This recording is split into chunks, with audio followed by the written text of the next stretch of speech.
welcome back to FranklinCovey's On Leadership series.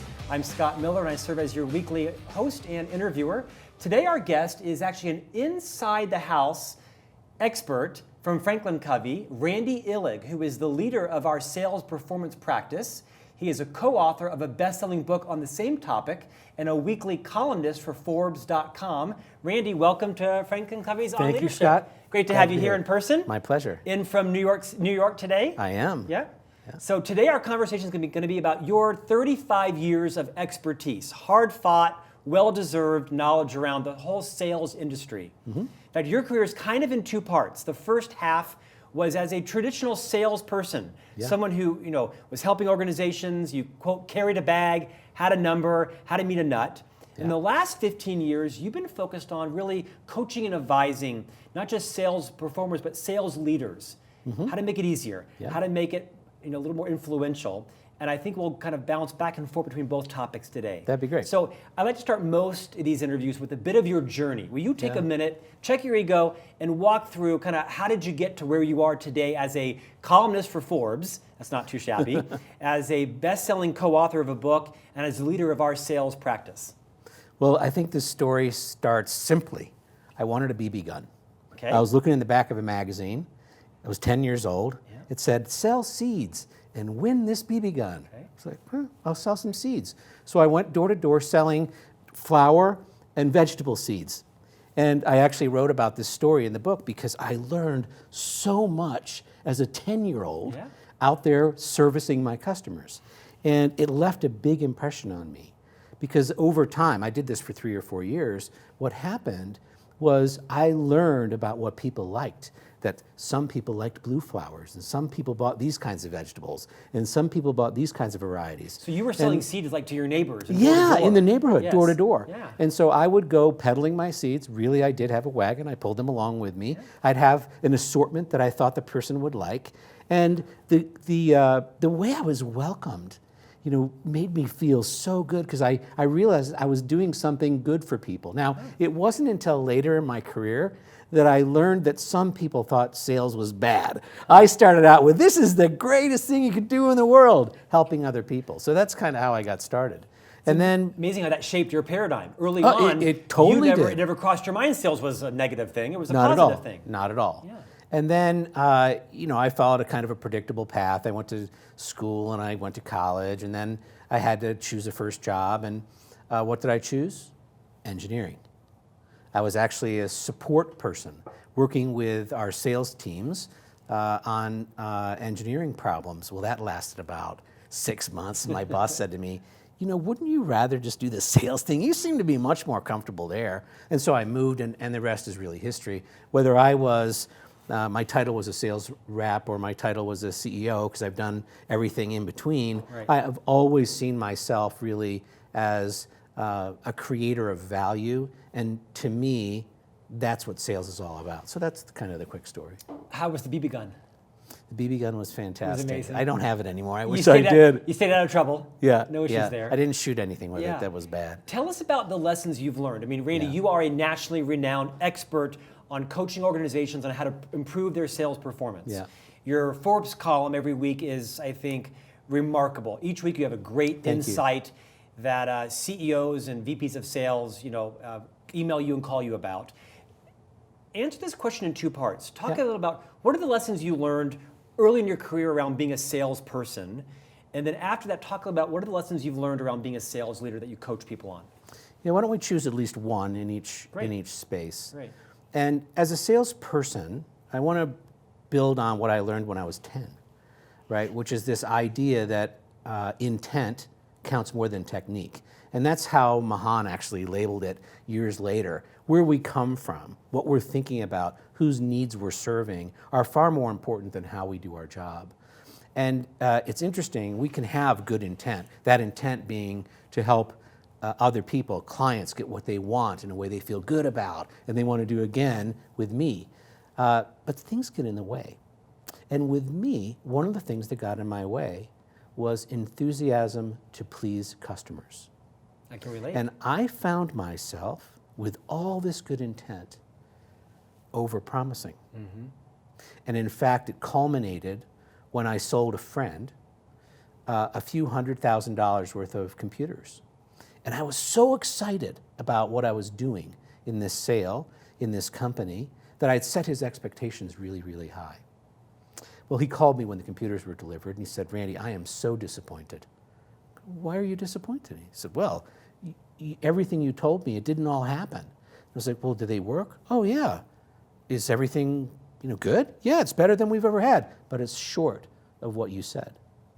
And that forever corrected me, because I realized at that moment that I could have good intent. I could be focused on my clients and helping them achieve what they want to achieve. And there's interference that gets around that. Some of it's positive, like I just described. It was a positive interference. My enthusiasm, my willingness to want to do more for them. But I think that lesson of making sure you're centered around whose needs are you serving is the single most important thing a professional seller can really focus on and make sure they own. So that's what I would say is a big lesson for sellers. On the leadership side, that's an interesting one, because I think the lesson I've learned as a leader and observing leaders is that you need to be monkey number one.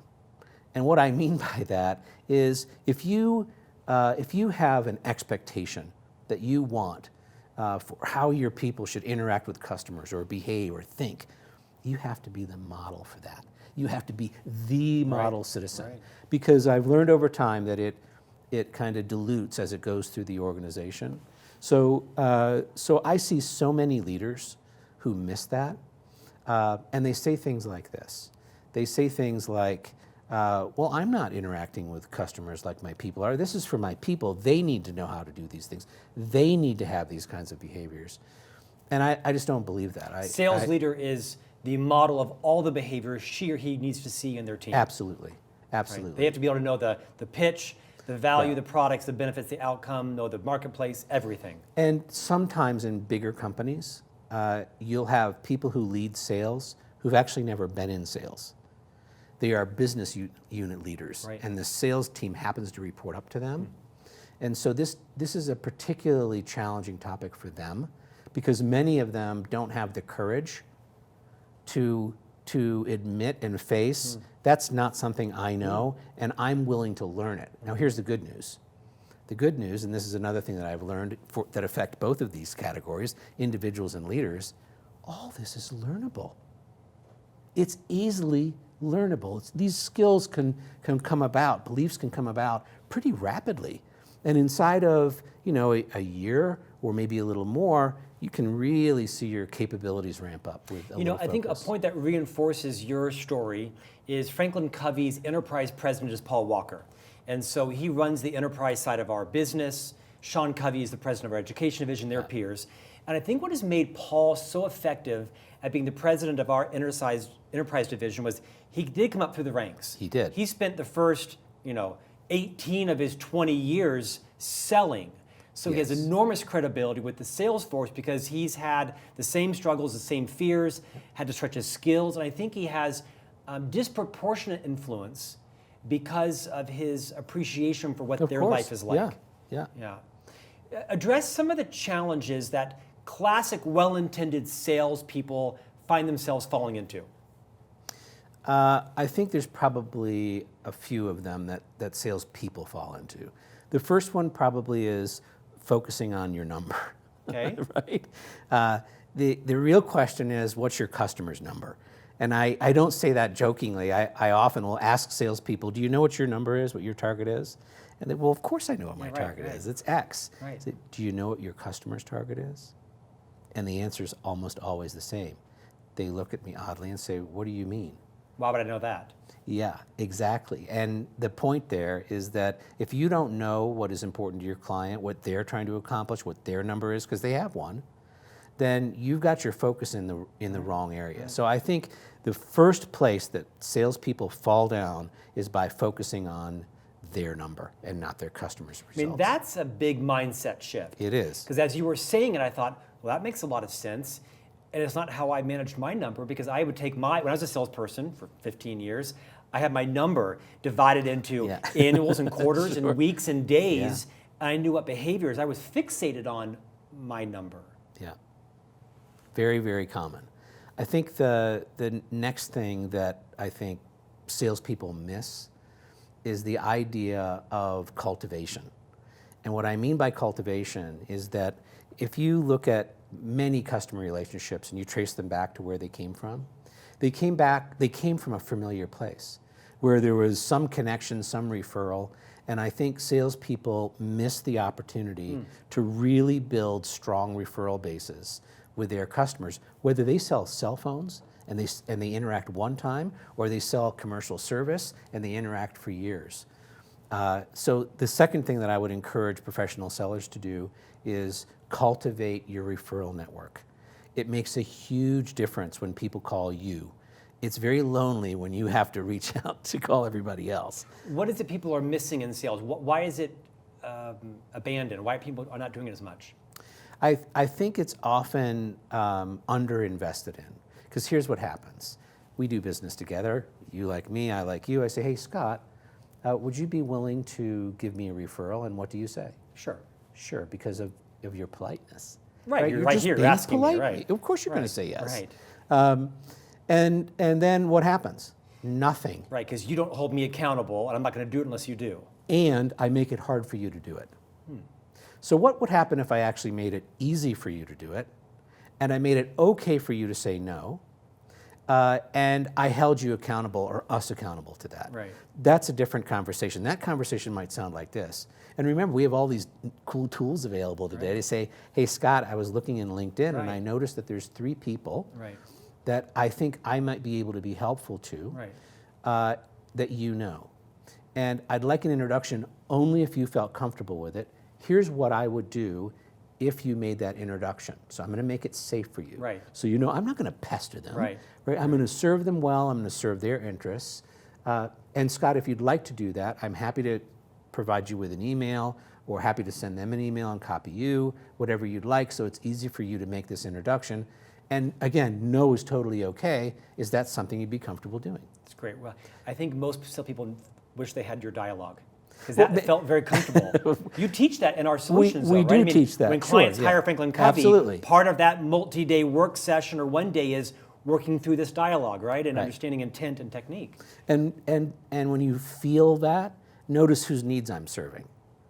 I'm serving both their needs. I'm realizing that if you're going to extend your trust to me, to someone else, I've got to make that safe and easy and okay to say no if you don't want to do it. Randy, you're credible. It's true. Share another thought around what salespeople struggle with, and we'll move to sales leaders. I think the other thing that salespeople struggle with, and I wrote about this in Forbes, is their perceptions around experience. So a salesperson starts their new job, and they look around and they say, oh, so-and-so has 20 years experience. They're on the top of the heap, and it's going to take me all this time and energy.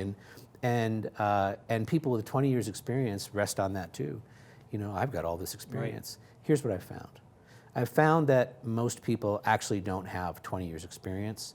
They have 1 year of experience 20 times. So that's profound. Say that again, because that article you wrote was excellent about this. So the idea is that people gain the bulk of the benefit of their experience in a very short period of time in life. So notice it, sorry to use a sports analogy, notice it in golf. You get your handicap to 12 and that's it. It goes to 11, back to 13, and you do that very rapidly, and then you flatline from there on out. So here's how that affects salespeople. The people that are beginning think the journey's longer than it is. The journey can be very short. If you are focused on developing your skills and capabilities, inside of a year, 18 months, you can be performing like somebody that has been in the job 20 years. Let's not say they have 20 years of experience, been in the job 20 years. Because they stopped at 18 months. Because they stopped, and then they coasted. Now, how this affects the 20-year veteran is obvious. They've been coasting for years, maybe even more than a decade, right? So now I would challenge those people to say, with a little bit, a tiny bit of work, you can go, let's use the golf metaphor, you can go from 12 to 6, if that's what you really want to do. So I would say that's kind of the third thing that in this conversation I'd point out. let's move to sales leaders, things you've learned there. Before we go there, why do you think sales has a bad rap, if it does? What's your point of view on how sales is viewed by many people in or outside the industry, and what's shaped that? Well, I think it's very simple. Sales has a bad rap because there's a lot of bad salespeople. Okay. And it's probably no Bad different. meaning they're self-serving, they're not skilled. I would say Yes, yes, the and bulk yes. of it is self-serving, Yeah. right? They know their number, not their client's number. We all know that feeling, right? When you're talking to someone and they're trying to do something to you, Yes. right? We get that feeling. That happens a lot. And so I think sales just gets a bad rap because we've all had that feeling, and we don't want to be part of that. It's no more complex than that. But here's the interesting flip side of that. I've also found that when sales is done well, that you get rewarded quickly for it as well. Because think about it from a buyer's perspective. If the sea is full of ill-willed salespeople or salespeople who are focused on doing something to them, with your focus and good skills, you stand out, and customers will gravitate to you, and they'll refer you to others. So that's how I think I'd respond to that. Transition to the sales leader. Yeah. What are some of the lessons you've learned there, and what that people do as sales leaders do well and struggle at? If I chose one thing, here's what I would say that I think sales leaders struggle with. They struggle with the idea that if it's to be, it's up to me. Here's what I mean by that. They've got a team. Now let's just take it down to the frontline sales leader, okay? Because this would relate to any level of sales leader. They've got a team. There's 10 people on that team plus them. And that team's got to make their number, and they need coaching, and they need guidance, and they need all these things. Whose job's that? The sales leaders. Mm-hmm. I think that's wrong. I think that is a flawed way of thinking about that. I think the sales leader's job is to create an environment where high performance can take place. It's the team's job to coach, to teach, to get better. Now, how does that happen? Exactly. So the leader's flaw is that if it is to be, it's up to me. I have to do all this stuff. It's all on my shoulders. I have to carry all this out. You don't. You just have to set up the conditions for that to happen. Mm-hmm. Now, let's take a simple condition you could set up. You could say, we're going to spend time once a week for 20 minutes, 30 minutes. That's it. We're just going to share what sales best practices we learned in the last week. That's all we're going to do. We're not going to talk about numbers, deals, anything else except that one thing. And the purpose of that discussion is for each of us to learn over time. Here's the best part. There's 3 roles for the meeting. Somebody will lead the meeting. That means they'll keep track of start and end flow. Someone will teach something. So they'll say, well, here's what I learned, and they'll teach. And then another person will play a coach role, and they'll respond to that and provide feedback and invite others to do the same. Now those roles of 3 will be decided upon in each meeting. They'll always be different. So we'll all have a chance to do those things. Sure. That one thing, that one business process, if you will, begins to create a culture of accountability, of teamwork, of improvement. And the sales profession, by the way, misses the whole idea of improvement. Mm-hmm. And I think that's why I went to that. I think a leader's job is to create the conditions for improvement, and that's one of the biggest downfalls. Amongst and throughout the team. Absolutely, and you would take that up through the levels of the company. Yeah. Randy, think for a moment about all the clients you work with now. You have now really dedicated your career to sharing all the lessons you've learned, all the mistakes you've made in your insights with other clients. Within the sales performance practice at FranklinCovey, you have a variety of solutions, some that are very perhaps strategic and a little more tactical even. You have a couple of offerings around building your pipeline, mm-hmm. qualifying opportunities, closing the sale. When you're working with clients, say it's an EVP of sales or someone who's leading a sales team, what is she or he usually focused on in terms of wanting to improve or increase on their sales team? Are there some common problems that everybody's wrestling with? I think there are. I would choose 2 to focus on. One of them would be, and this will relate to you as a sales professional as well. I need more stuff, right? So I need more opportunities. I need more in my pipe. I need, however I get that, whether it's inbound leads or activities I'm doing, that is always a theme. Now, it's obvious why that's a theme. I mean, sales organizations are faced with, this challenge every year. You got to grow more than we got to be bigger this year than we were last year. So there's always that growth target. So you need a multiple of your pipeline needs to be bigger than your goal. It's always there. So that's a problem everyone expresses. The second thing I think is very, very common is new salesperson productivity. By the way, I think FranklinCovey, if we can toot our own horn, we've nailed that. And we serve as a fantastic example. In terms of onboarding and getting people ramped up. Salespeople. The last time I talked with Paul, our success rate was north of 70%. Wow. That's unheard of. Yeah.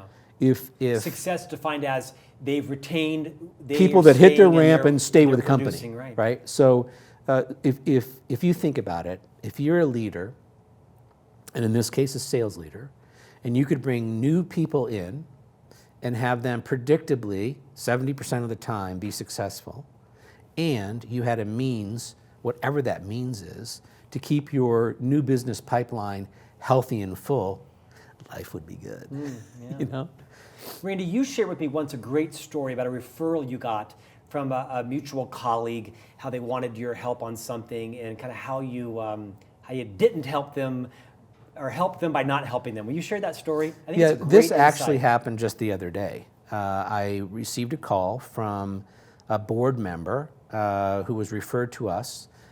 He was part of a private equity firm and was on the board of this company. They just made an investment.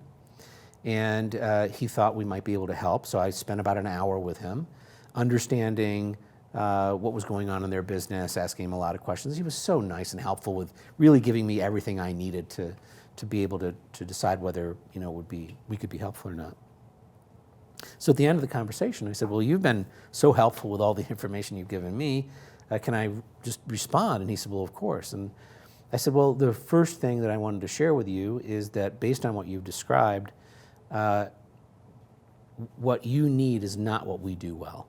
It's not that we couldn't do it. It's just not in our power alley, right? So, and I started to say something else. Stop right there. There's nothing more valuable you could have done in this meeting than what you just did.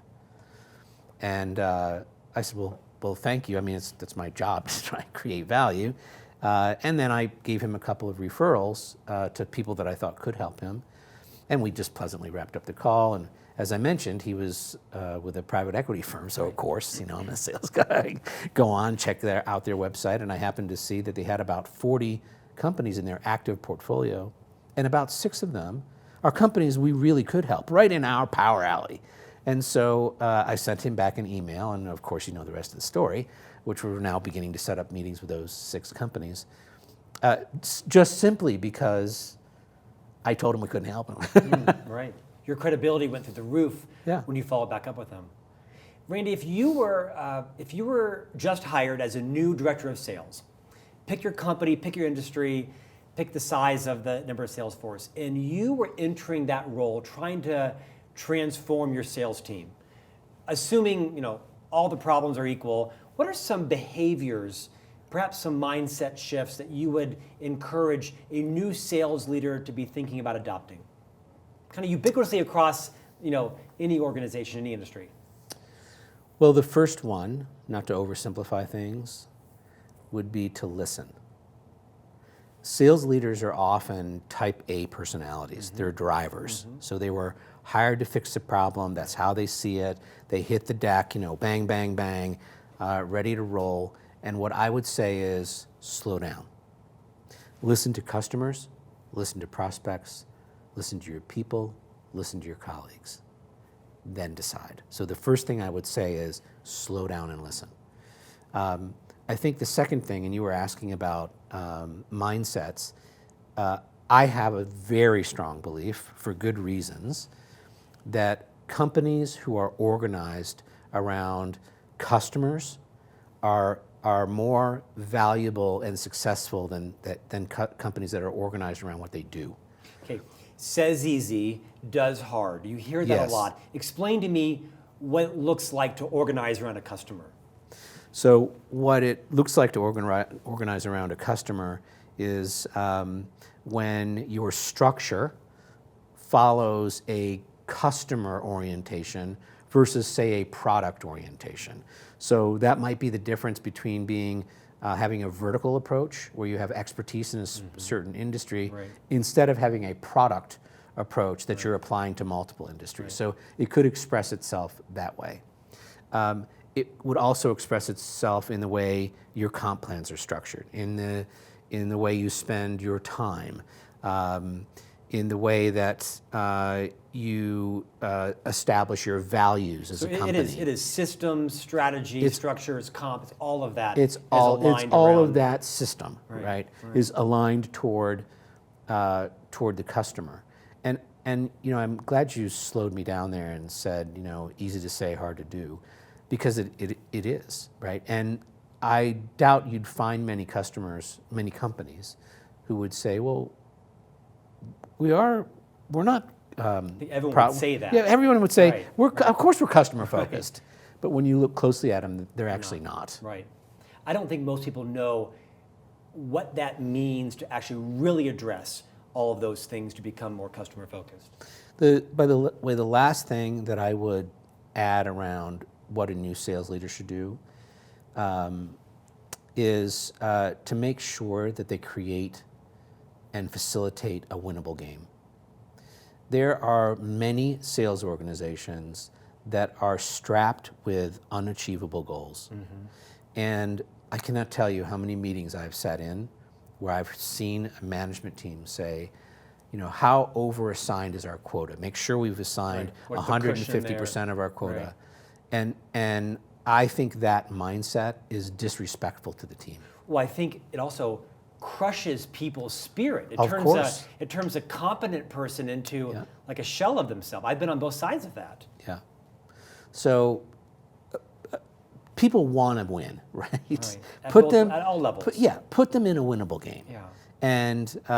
And so, you know, those are probably the three things I would say.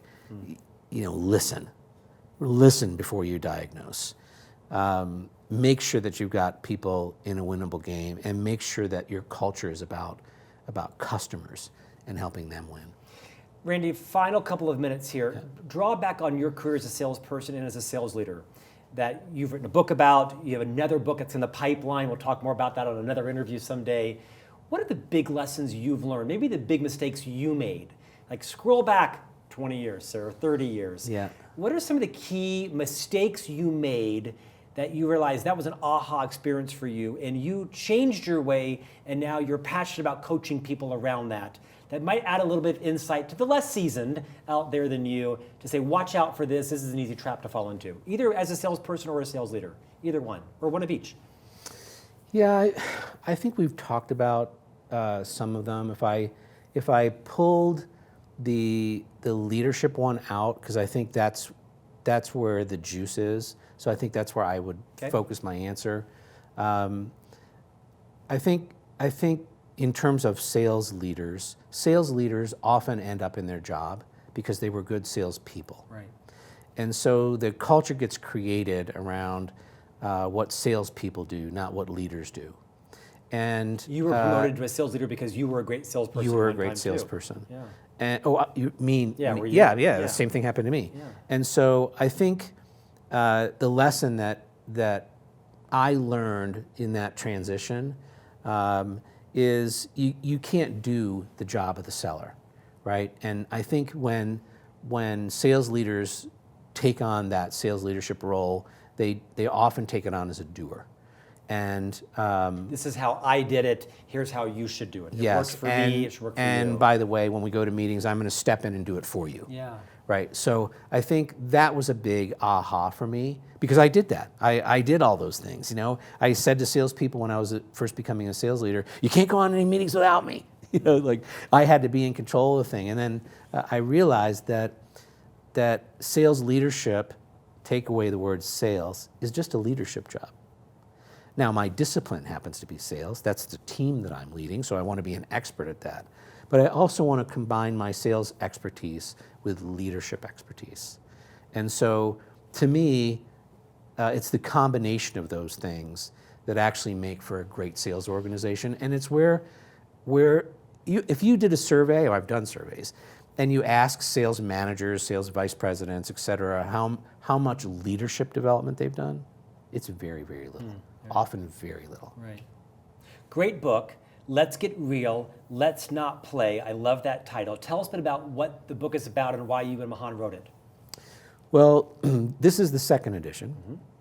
Mahan wrote the first while I was a client of his. I see.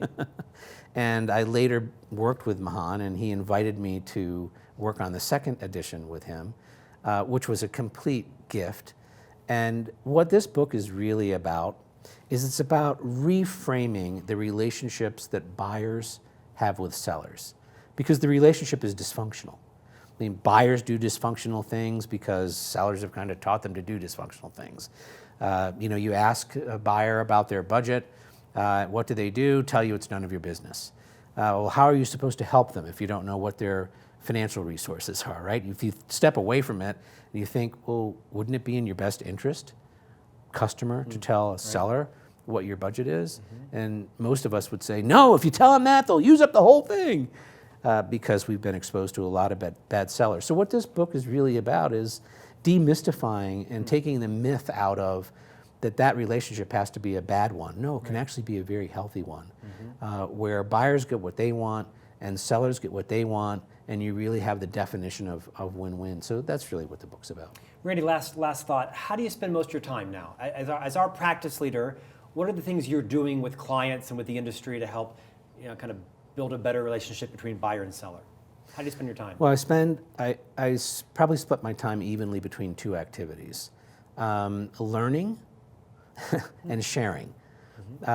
Learning, I try to do every day. I'm asking questions of customers, of our people, of other people in the industry. And sharing is working with clients and my colleagues, sharing what I've learned, what I'm discovering as I continue to evolve in my career. But that's how I try to split my time. And how does that manifest? That manifests in doing consulting work for clients and writing for things like Forbes and working on a new book. But that's how I try to. What's it like to be a columnist at Forbes? That's pretty cool, huh? Yeah, my mom thinks it's really cool. I think it's cool. I think it's very cool. I read your articles every week because they're so practical. You kind of remind me of the Seth Godin of sales. Seth Godin, I'm a big fan of. The joke about Seth is, was he in the conference room? Was he in our meeting yesterday? Because he's so wise. And your articles, I think, are like the same. Like you have a stethoscope listening into sales meetings, because your weekly columns are like, we talked about that last week, or we're facing that right now. It actually, joking aside, is a great honor. Yeah. I remember when the first article went up, I was sitting on the couch and I called my wife over. And we've been married forever, So I said, "Can you believe this is me?" Like, remember me? I know. It's very cool. I encourage everybody to follow you on Forbes. Glad you came on set today. We'll have you back because you have a whole bevy of 35 years of experience, and I'm sure this will get great results on our viewers as well. So we'll have you back in a couple of months. Thank you. Thanks, Randy. Thanks for joining us with Randy Illig, FranklinCovey Sales Performance Practice Leader. Be sure to follow his column on Forbes.com. There's a weekly column there as well. And I will have him back. We'll talk about his next book coming out in a couple of years. We'll talk about that in the next interview. If you're not subscribing to On Leadership, visit FranklinCovey.com. Click on the On Leadership button, subscribe to it. It's a weekly newsletter, comes out every Tuesday, complimentary, now the fastest growing newsletter digitally worldwide, dedicated to the topic of leadership. And you're welcome to receive that every Tuesday in your inbox. Comes out about 6 o'clock Mountain Time in the morning without fail. Every week it includes about 3 or 4 things. A video interview with someone like Randy and I that's also available in a podcast format, as well as a downloadable tool from FranklinCovey on the topic. And most weeks, I write a blog about any particular insight I learned from the interview. So visit FranklinCovey.com, have all of your colleagues subscribe to On Leadership, and we'll see you back here next week with a new guest. Thanks for joining.